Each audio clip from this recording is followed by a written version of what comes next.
My name is Emily, and I'm 33 years old. I have a family of three. My husband, Bob, who is the same age as me, and our 3-year-old daughter, Jessica. Bob's family runs a tutoring school. His parents were teachers in the past, and Bob himself holds a teaching license. I can hardly believe I married into such a wealthy and intelligent family. Initially, my parents and friends were worried about me, but their concerns were unnecessary. Bob's family warmly welcomed me and accepted me as I am. My mother-in-law, Mary, who has 3 sons, was especially happy to have a daughter in the family. Although I was nervous at first, my energetic and cheerful nature is my strength. I decided to be myself and built a good relationship with them. I hold a second-class landscaping construction management engineer certificate, working on greening projects in parks and commercial facilities. I studied hard to earn this national certification, and even after going out to the field, it was a test of physical strength. The job is demanding, but I always take care of my health and am proud of my strength as a woman. Bob, now teaching at the family's tutoring school, used to be an elementary school teacher. We first met when I visited his school for a greening project meeting. After giving birth, I took maternity leave and just returned to work last year. With my daughter still young, I prioritize family now, but sometimes I can't make it in time to pick her up. In those times, Mary helps and Bob picks her up if he can. I am grateful for their support in balancing my career and family life. However, there is one person in my married life who troubles me, my sister-in-law, Lisa. She is Bob's brother's wife.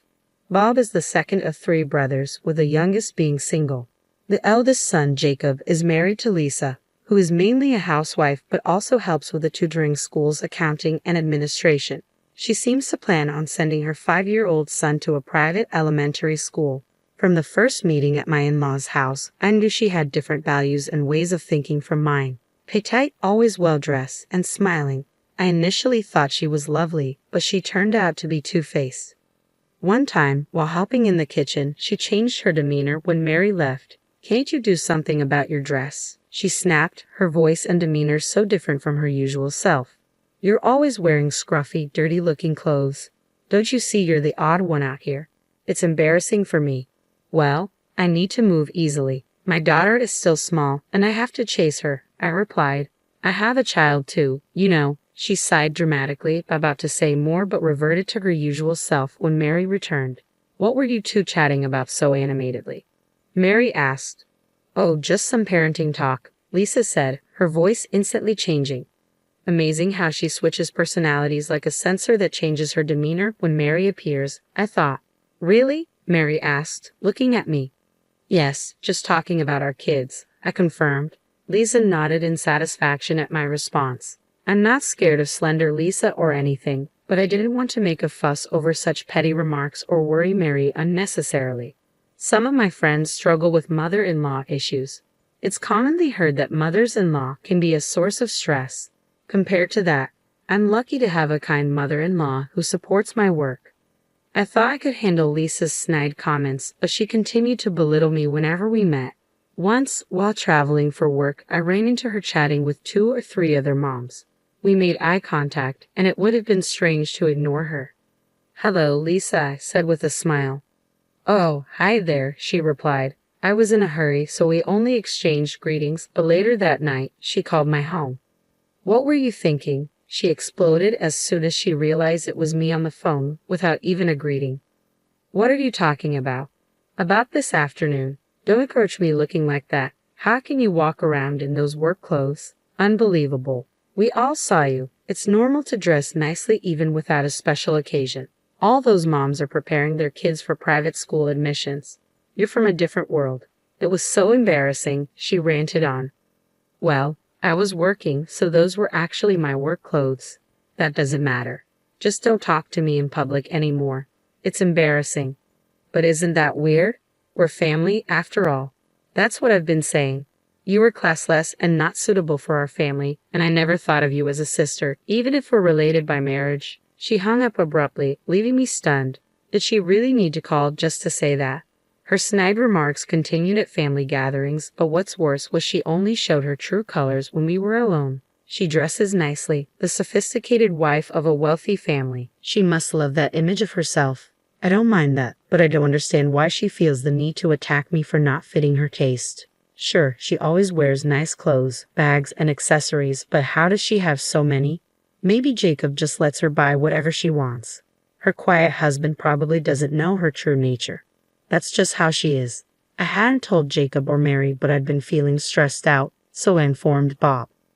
Oh, she doesn't seem like that type, he said, initially taking it lightly. But a few days later, Mary called. She was organizing a family dinner that weekend, informing us about the restaurant and time. Though we all lived about 30 minutes away by car or train, she usually didn't interfere in her son's lives. However, she requested that all families gather for my father-in-law's birthday and Christmas. This time was for my father-in-law's birthday.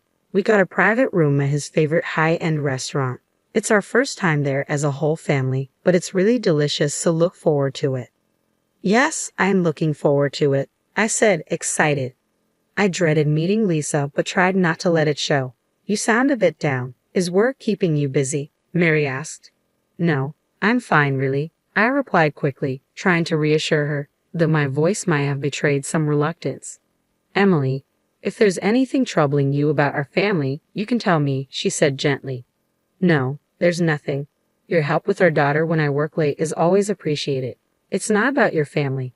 Oh, not about my family, she responded, a bit puzzled. I didn't quite understand what she meant, but there was no time to ponder it further as the weekend of the dinner arrived. I resolved to celebrate my father-in-law's birthday with genuine gratitude, and not let sarcastic Lisa ruin the occasion. I arrived early, relieved to find that neither my in-laws nor Jacob's family were there yet. It felt rude to have kept my father-in-law waiting, and arriving early meant less time with Lisa.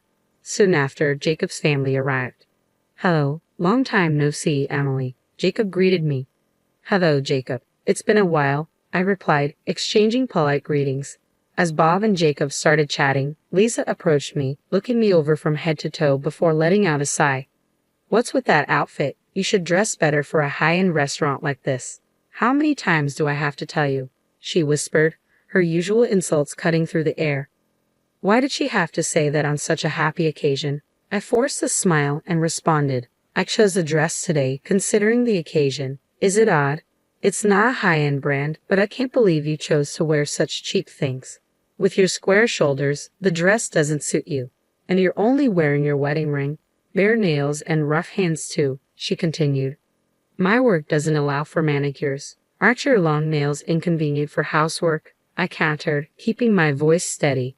Handling plants and soil often ruins my hands. Not being able to wear nail polish is trivial to me.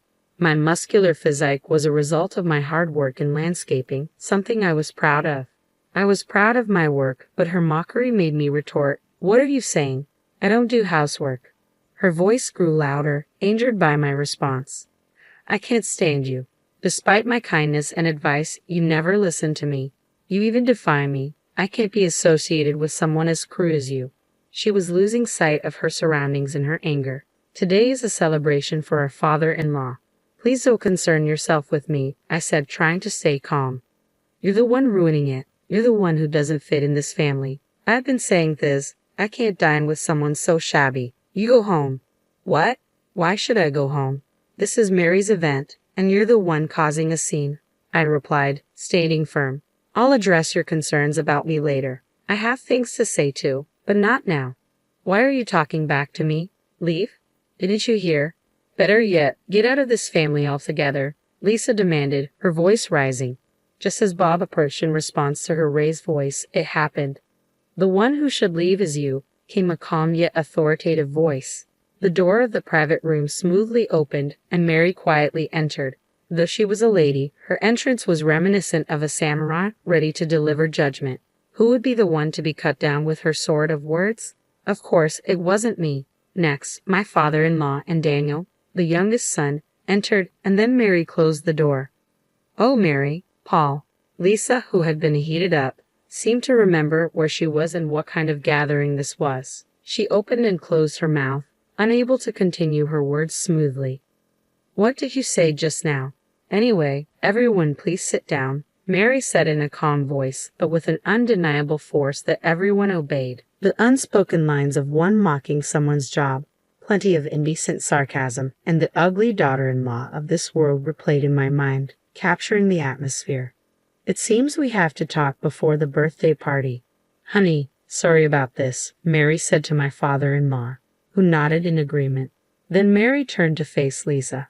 So, Lisa, what were you saying to Emily? Even my mother-in-law, who is usually as gentle as the Virgin Mary, showed a surprising edge when needed. Lisa stammered, No, I was just saying I'm looking forward to today's meal. I must have bad ears lately. I thought I heard get out.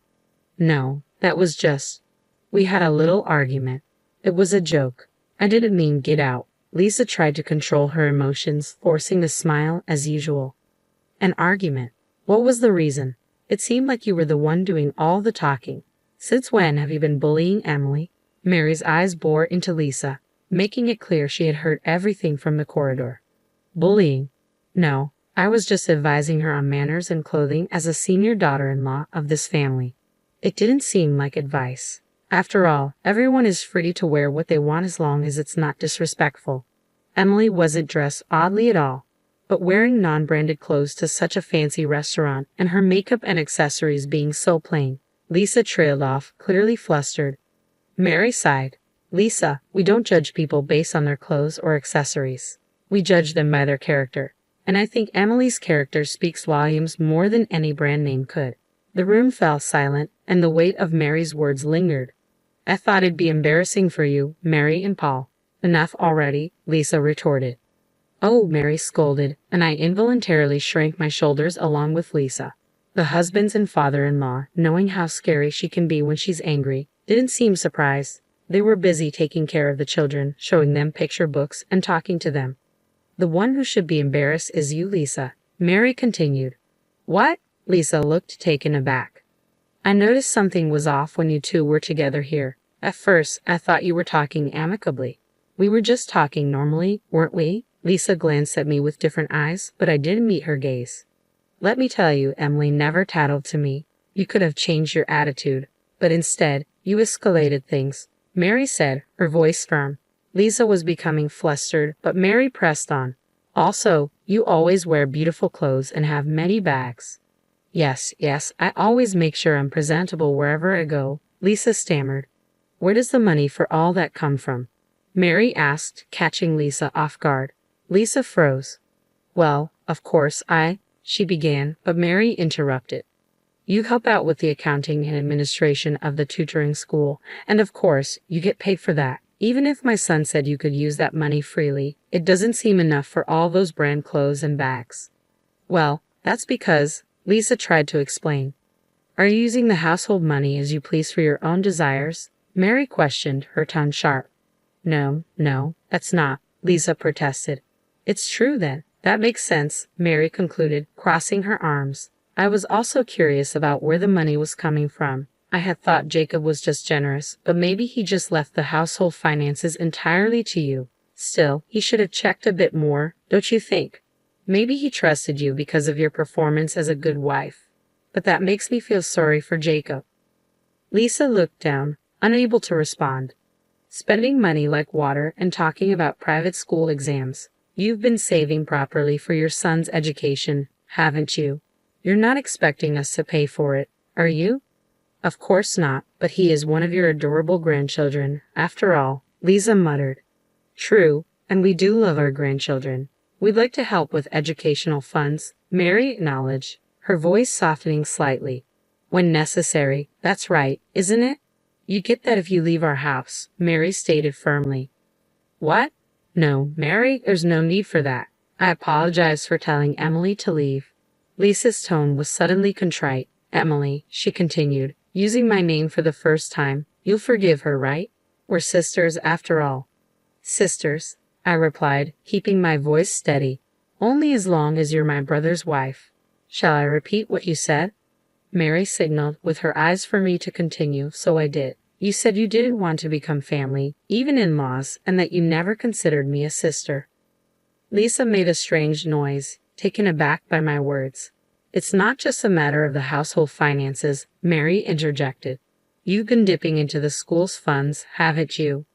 Lisa was speechless, her eyes wide with shock. Is that true? I was truly surprised by Mary's revelation. I had suspected Lisa was using household money freely, but I never imagined she was also meddling with the finances of the tutoring school run by my in-laws. It seems you were clever enough not to get caught, so it took a while to figure it out, Mary continued. Charlie, who has been doing our accounting for years, you deceived him too, didn't you? Lisa turned pale. The gifts for the teaching material suppliers and the thank you gifts for the teachers who conduct seminars. We trusted you with such shopping, but the amounts on the receipts gradually increased, as did the frequency. You said things like, I was told to give it as a birthday present, or I was asked by Bob or Mary. That's not true, Lisa exclaimed, her voice faltering. What are you talking about? Giving department store items other than confectionery as gifts, something we never did before. But we trusted you because you were our daughter-in-law. The lunch expenses for taking part-time teachers out, you were actually using them for lunches and tea with your mom friends. Mary's tone was cold and unyielding. The questionable receipts gradually increased, and finally, Charlie came to consult us. Even before that, my son had noticed and started investigating. You betrayed everyone's trust for you. Dressing up seems to be the most important thing to you.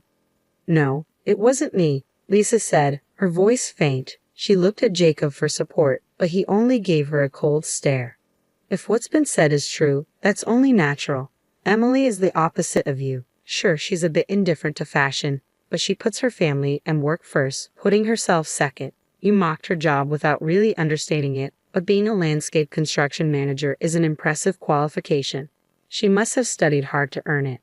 As I listened, I felt a sense of relief seeing Lisa get a taste of her own medicine. Mary's sudden praise for my efforts caught me off guard and made me emotional. She's a person with determination, so I thought if she wants to continue her job, we should respect that. Have you ever seen her work? Unbothered by dirt or mud on her clothes and hands, working with such vigor, would you mock such a person? Hearing her words brought tears to my eyes. Lisa, with no more excuses or pretense, simply hung her head low. Our tutoring school may not be as big as the national chains, but we've gained trust by caring for our teachers and students. It's about the people, the heart. The one who doesn't fit here is you. You are the one who should leave, Mary declared firmly, exuding such cool composure that I almost wanted to applaud her. After that, Lisa, who had played the role of an elegant, ideal wife, was ousted from the wealthy household. Jacob set up a meeting to discuss their situation, but even then, Lisa refused to admit her faults and lashed out in anger. This led Jacob to decide on a divorce. With the discovery of her embezzlement, she couldn't claim any alimony and was left with nothing. Jacob retained custody of their son, and with the support of my in-laws, they planned to continue their lives as usual. Lisa, always putting herself first, had often been harsh to her son whenever things didn't go her way. However, reassured by his father and grandparents, the boy seemed to understand everything. The private school exams had been solely Lisa's strong desire, and now, free from the pressure, he enjoyed playing with our daughter. Of course, Bob and I intended to help in any way we could. One relaxed weekend at my in-laws, Mary approached me and said, I'm really sorry for making you feel bad all this time. We should have noticed earlier. Not at all. I didn't mind it initially, I replied. From now on, don't hesitate to speak up if you're in trouble, okay? Mary added with genuine concern. As I recalled Mary's words about the importance of people and the heart, I couldn't help but look at her with admiration. Noticing my gaze, she asked, What is it? Nothing. I was just thinking how cool you are, Mary, I said with a smile. Oh, come on. The cool one is you, able to create gardens while wearing overalls. Maybe next time you could work on our garden. I want to replant the flower beds, Mary suggested. Absolutely. Let me know anytime, even if it's not a job. I agreed. You should charge her properly, you know. Mom can be demanding. Bob chimed in playfully, and we all laughed together. Cherishing people, cherishing hearts. I knew I would remember to do just that, to keep laughing and living happily with my precious family.